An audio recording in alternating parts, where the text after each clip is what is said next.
Walls using Xray Vision. That ability may no longer be limited to comic book heroes. Don Daler is here to show us. Don, good morning. Good morning. Someday soon, you won't need a cape or special glasses to detect someone through walls. It's not science fiction, but a very real and promising technology that's being developed today by researchers at MIT. Step onto the campus at MIT and you're likely to get a glimpse of the future. There are fast-flying autonomous drones and plenty of robots, including one developed to run and jump like a cheetah, and another with a soft enough grip to handle an egg.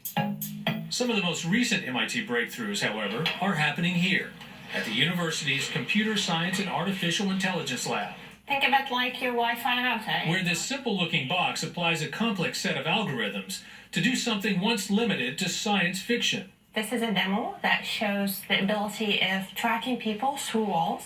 Dina Kota is the professor leading the project, dubbed Emerald, which, as PhD student Chin Yu demonstrates, is a wireless technology that captures motion in real time and regardless of obstruction. This red dot is Chin Yu moving.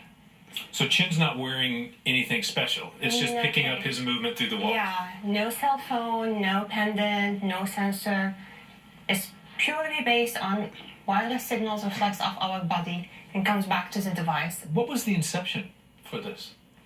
So, we work on wireless networks. The question was, can you use wireless networks or Wi-Fi for purposes other than communications? Can you sense the environment with it? The low-frequency wireless signals not only detect Chin Yu's position in the room, but his elevation from the floor.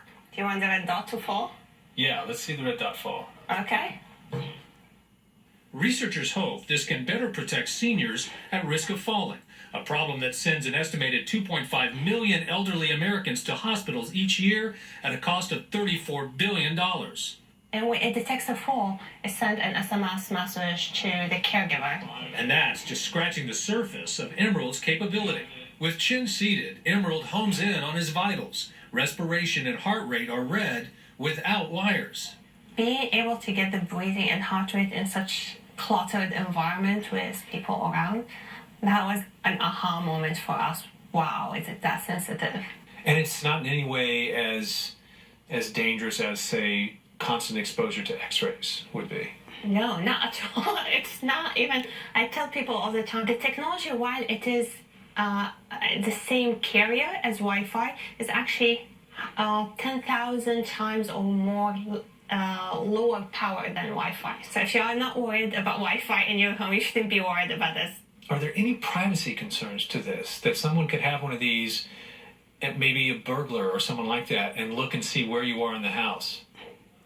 Yeah, so basically like any new technology, it comes with a challenge. I think the society, as it discovered these new technologies, is that there are rules and laws that a person has to abide by. So if you look at that red dot over there. After more than 3 years of development, the MIT team demonstrated their work for the president last summer. What was his reaction to this? So I think when he saw the breathing and heart rate, he said, wow. This potentially then is also an application for babies monitors, for example. Yeah. The goal now is to take Emerald from the lab to people's homes within the next year. So you and your partners have this great invention that has huge promise. Do you stay a professor or do you become a businesswoman? Is there a reason not to be both? Is there enough hours in the day to be both?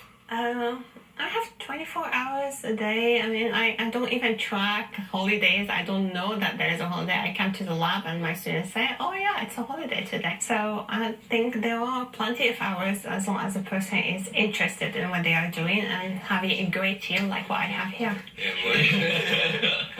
These researchers also point out that first responders could benefit a great deal by knowing exactly where people are in life-threatening situations. Another Wi-Fi solution Dr. Katabi is exploring, since you guys talked about earlier, is a way to charge smartphones without even having to plug them in. We like her.